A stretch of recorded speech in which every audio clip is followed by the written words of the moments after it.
My child's teacher pulled me aside and said, "Your daughter has been drawing disturbing pictures. She says Daddy has a special basement room." My stomach dropped as I stared at Mrs. Patterson's concerned face. Emma was only 7 years old, in second grade, and had always been my sweet, imaginative little girl. "What kind of pictures?" I asked, my voice barely above a whisper. Mrs. Patterson led me to her desk and pulled out a manila folder with Emma's name written in neat block letters. Inside were 3 drawings that made my blood run cold. The first showed stick figures in what looked like a basement with chains drawn on the walls. The second depicted a man who looked like my husband David standing next to what appeared to be a cage. The third was the worst. It showed a little girl crying while a tall figure loomed over her in a dark room. "Emma told me these are pictures of Daddy's special room where he takes his friends," Mrs. Patterson said carefully. "She mentioned it's in the basement and that she's not allowed down there." I felt like I was going to be sick. David did have a workshop in our basement where he restored antique furniture, but Emma had been down there dozens of times. She loved watching him sand old dressers and paint chairs. There was nothing sinister about it. "There has to be some mistake," I said, my hands shaking as I looked at the drawings again. "David would never— He's a wonderful father. Emma adores him." Mrs. Patterson's expression was sympathetic but firm. "I'm required by law to report this to Child Protective Services. They'll want to speak with you and Emma and probably inspect your home." "Report what exactly? That my daughter has an active imagination?" But even as I said it, I could hear how defensive I sounded. Mrs. Patterson had been teaching for 20 years and had probably seen real abuse cases before. She wouldn't be this concerned over nothing. "There are specific details in Emma's descriptions that are concerning," she continued. "She mentioned that Daddy's friends come over at night and go to the special room. She said sometimes she hears loud noises from downstairs that wake her up." My mind raced through the past few months, trying to remember any late-night visitors or unusual sounds. David did have friends over occasionally to work on restoration projects, but that was perfectly normal. They were hobbyists who shared his passion for antique furniture. Sometimes they stayed late because they got caught up in their work. "Can I talk to Emma?" I asked. "I need to understand what she's trying to tell you." Mrs. Patterson hesitated. "I think it would be better if the CPS investigator spoke with her first. They're trained to interview children about sensitive topics without leading them or contaminating their testimony." Testimony. The word hit me like a slap. This wasn't just a misunderstanding anymore. This was an investigation that could tear my family apart. I drove home in a daze, my hands gripping the steering wheel so tightly my knuckles went white. How was I going to tell David that our daughter had accused him of something so horrible? How was I going to explain this to Emma without making her feel like she'd done something wrong? When I pulled into our driveway, David's truck was already there. He'd gotten home early from his job at the construction company, probably to spend time with Emma before dinner. The sight of him through the kitchen window, helping her with homework at the table, made my chest ache. This was my family. These were the people I loved most in the world. There had to be a logical explanation. "How was the parent-teacher conference?" David asked when I walked in, not looking up from Emma's math worksheet. "Mrs. Patterson said you wanted to discuss Emma's progress." I watched Emma's face carefully as I answered. "It was fine. Just some concerns about her art projects." Emma's crayon stopped moving across the paper. "Am I in trouble?" she asked in a small voice. "No, sweetheart. You're not in trouble. But Mrs. Patterson was asking about the pictures you drew of Daddy's workshop." David looked up then, confusion creasing his forehead. "Pictures of my workshop? What's wrong with that?" Emma's lower lip started to tremble. I wasn't supposed to tell about the special room. But Mrs. Patterson asked what I was drawing, and I got scared. "What special room, baby?" I asked gently, kneeling down beside her chair. "The one with Daddy's friends, where they do the loud games." David and I exchanged glances. "What loud games?" he asked. "The ones where people yell and make noise. I hear them when I'm supposed to be sleeping."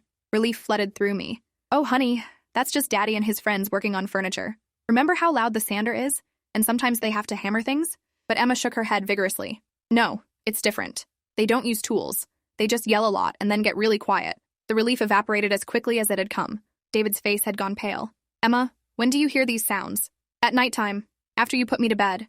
Sometimes Mr. Rodriguez comes over, and Mr. Thompson, and those other men I don't know." She was describing David's restoration group accurately. They did meet monthly, usually on Saturday evenings when Emma should have been asleep. But if she was hearing yelling and strange noises— "David," I said carefully, "what exactly do you guys do down there during your meetings?" "You know what we do. We work on projects, share techniques, sometimes watch videos about restoration methods." But something in his tone made me look at him more closely. There was a defensiveness there that I'd never heard before. "Can I see the workshop?" I asked. "Right now?" David's jaw tightened almost imperceptibly. "Why? You've been down there before?" "I know, but Emma's teacher is concerned about her drawings, and CPS is going to want to inspect our home. I just want to make sure everything looks what? Like I'm not abusing our daughter?" His voice rose, and Emma flinched. "David, please. I'm not accusing you of anything. I just want to understand what Emma is seeing or hearing that would make her draw these pictures." He stood abruptly, his chair scraping against the floor. "Fine. Let's go look at my workshop. But this is ridiculous, and you know it." We walked down to the basement together, Emma trailing behind us despite my suggestion that she stay upstairs. The workshop looked exactly as it always did. Workbenches lined with tools, several pieces of furniture in various stages of restoration, and shelves filled with stains, brushes, and sandpaper. Nothing sinister or inappropriate. But as I looked around more carefully, I noticed things I'd never paid attention to before. There was a heavy door at the back of the workshop that I'd always assumed led to storage space. Tonight, it was secured with a deadbolt that looked newly installed. "What's behind that door?" I asked. "Just storage. Holiday decorations, old camping gear, that sort of thing." "Can I see?" David hesitated for just a moment too long. "It's just junk, Sarah. Nothing interesting."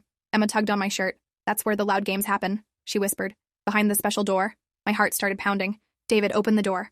"Sarah, you're being paranoid. Emma is 7 years old with an overactive imagination, and you're letting her teacher convince you that I'm some kind of monster. Then prove it. Open the door and show me it's just storage." We stared at each other for a long moment. Finally, David pulled a key from his pocket and unlocked the deadbolt.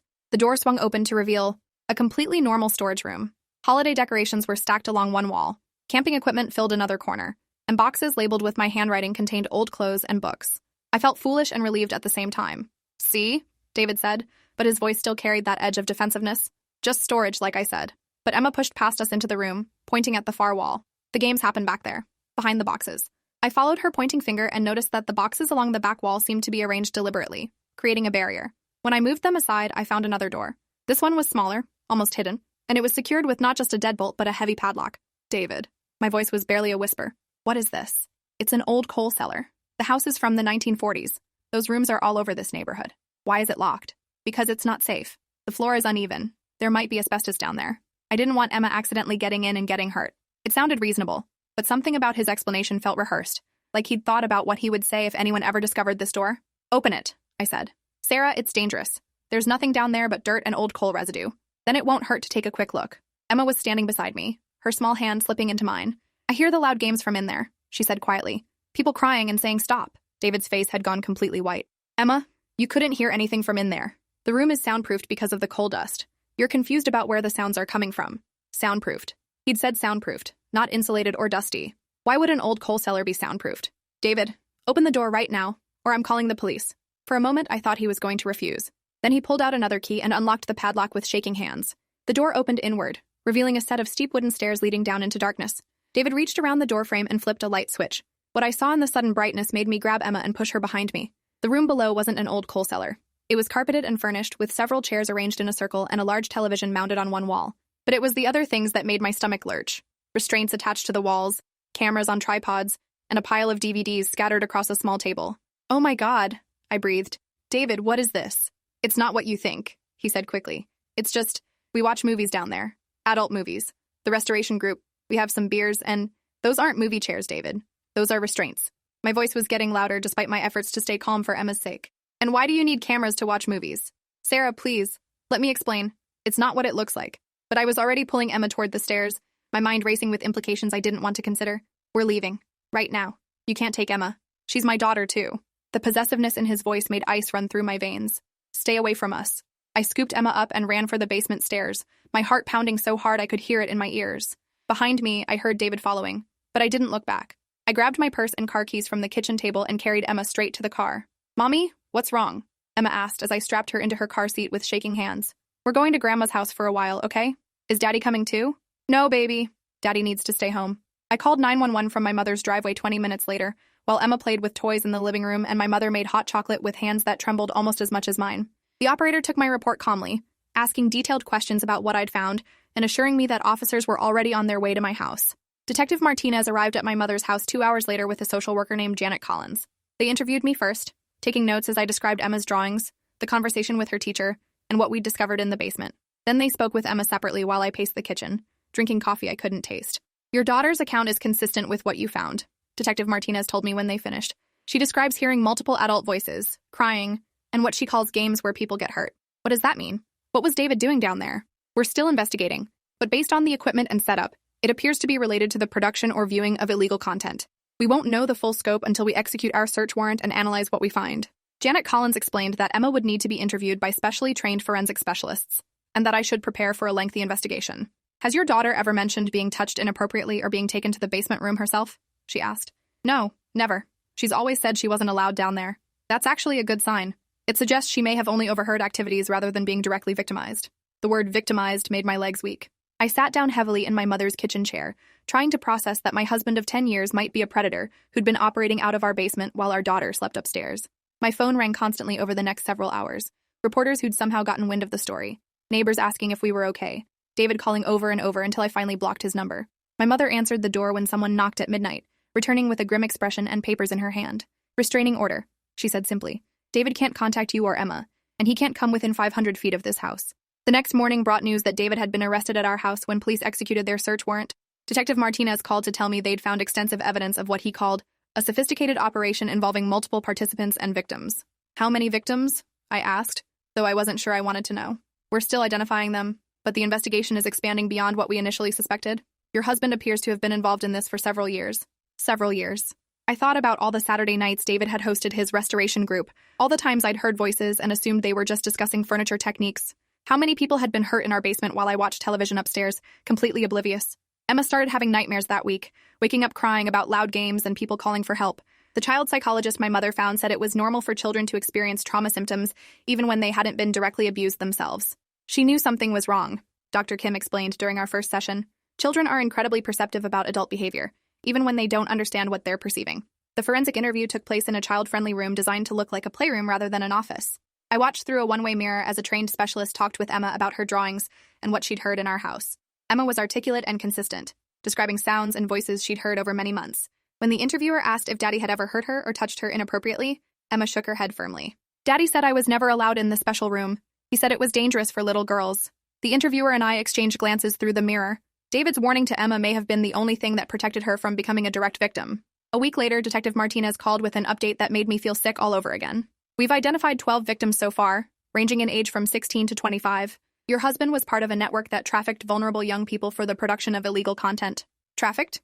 You mean?" "I mean, people were being held against their will and forced to participate in activities for the financial benefit of your husband and his associates." I thought about the restraints I'd seen, the soundproofing David had mentioned, the cameras positioned around the room. How long? Based on evidence we've recovered, at least 3 years, possibly longer. 3 years of operating a trafficking ring in our basement while I lived upstairs, completely unaware. The guilt was overwhelming, even though everyone kept telling me there was no way I could have known. The trial took 8 months to prepare. During that time, Emma and I lived with my mother while I tried to rebuild our lives. I changed jobs because the media attention had made my previous workplace uncomfortable for everyone involved. Emma changed schools because her classmates had started asking questions she couldn't answer. David's lawyer tried to argue that he'd been coerced by others in the network, that he was just providing a location rather than actively participating in trafficking, but the evidence was overwhelming.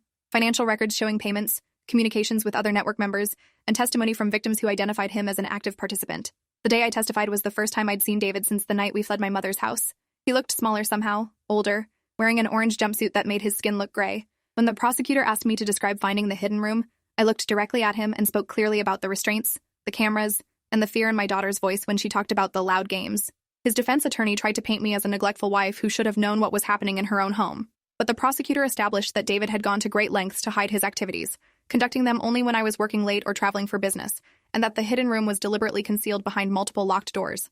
The jury took 6 hours to find David guilty on all counts: human trafficking, production of illegal content, conspiracy, and racketeering. The judge sentenced him to 25 years in federal prison without the possibility of parole. As they led him away in shackles, he looked at me one last time, not with remorse or apology, but with something that looked like resentment, as if his conviction was somehow my fault for not keeping Emma quiet about what she'd heard. Emma and I moved to a different state after the trial, starting completely over with new names and a new life. The Victim Services Coordinator helped us access resources for trauma counseling and financial assistance while I established new employment and housing. Emma's nightmares gradually decreased, but she still asked sometimes why Daddy had done bad things to people. Dr. Kim had taught me to give age-appropriate answers that validated Emma's feelings without providing details she wasn't ready to handle. 2 years later, Emma was thriving in her new school, making friends and participating in activities like any normal child.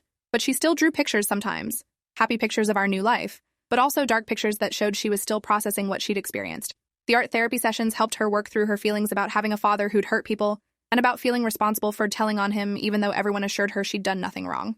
I received letters occasionally from victim advocates updating me on the broader case. David's network had been completely dismantled, with 14 people receiving federal sentences. The victims were receiving counseling and support services, and several had started advocacy organizations to help other trafficking survivors. Detective Martinez stayed in touch as well, sending updates about David's appeals, all unsuccessful, and his behavior in prison, several disciplinary incidents for attempting to contact other inmates' families. He still doesn't accept responsibility, the detective told me during one of our calls. He maintains that he was just providing a location and wasn't directly involved in harming anyone. That lack of remorse made me grateful for the distance we'd put between ourselves and our old life. Emma asked on her 10th birthday if we could visit Daddy in prison. I'd been dreading this conversation for months, knowing it would eventually come. Dr. Kim and I had discussed how to handle Emma's complex feelings about her father, the natural love children feel for their parents mixed with confusion about his crimes. Daddy made choices that hurt a lot of people, I explained carefully. Even though he's your father and you love him, it's not safe for us to have contact with him right now. Maybe when you're older and can understand more about what happened, we can revisit this decision. Emma nodded solemnly. He scared me sometimes, even before I knew he was doing bad things. When he got angry, his face would change and he didn't look like Daddy anymore. Children see more than we think they do. Emma had sensed something wrong with David long before any of us adults recognized the signs. 3 years later, when Emma was in middle school, she wrote an essay for English class about courage. She wrote about how speaking up when something felt wrong was one of the bravest things a person could do, even when adults might not believe them or take them seriously. Her teacher asked if she could share the essay with the school counselor, who used it as an example in presentations about child safety and trusting your instincts. Emma gave permission, proud that her experience might help other children understand the importance of reporting concerning behavior.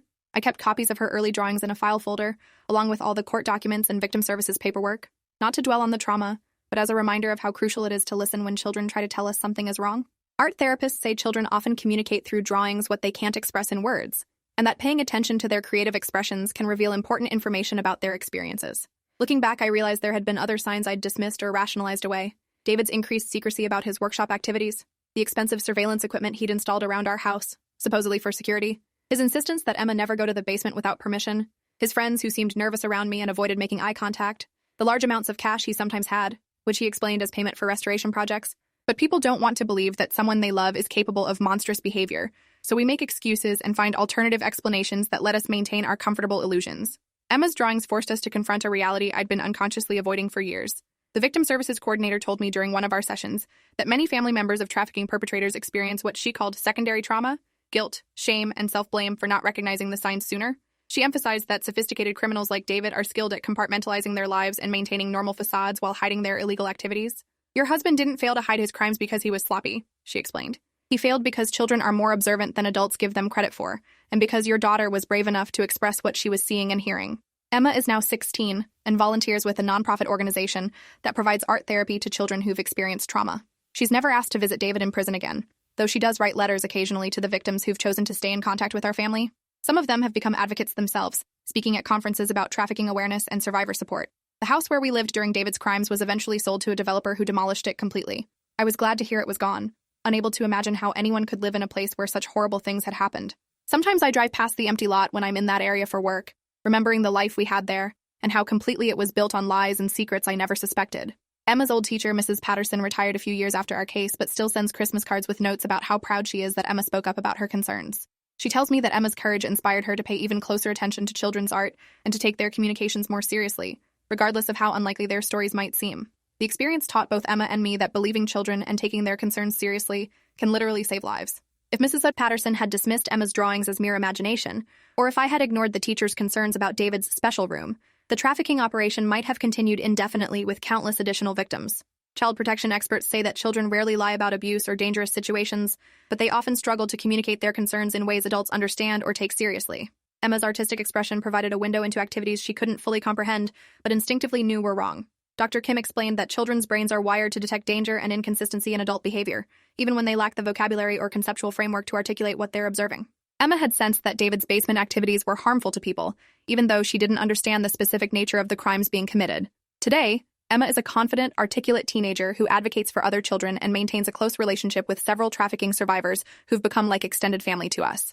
The trauma of discovering her father's crimes will always be part of her story, but it hasn't defined or limited her potential. She's learned that speaking truth, even when it's difficult or scary, is a form of courage that can protect vulnerable people and prevent ongoing harm. The case against David and his associates led to policy changes in how law enforcement investigates suspected trafficking operations and how schools are trained to recognize signs of abuse in children's communications. Emma's drawings are now used in training materials for teachers and social workers, helping them understand how children might indirectly reveal dangerous situations through their artwork. Sometimes people ask me how I've managed to trust anyone again after being so thoroughly deceived by someone I loved. The answer is that I've learned to pay attention to inconsistencies and to trust my instincts when something feels wrong, even if I can't immediately explain why. Emma and I have built a relationship based on open communication and the understanding that secrets, especially about adult behavior that makes children uncomfortable, are never acceptable in our family. We talk regularly about body safety, appropriate boundaries, and the importance of telling trusted adults when something doesn't feel right.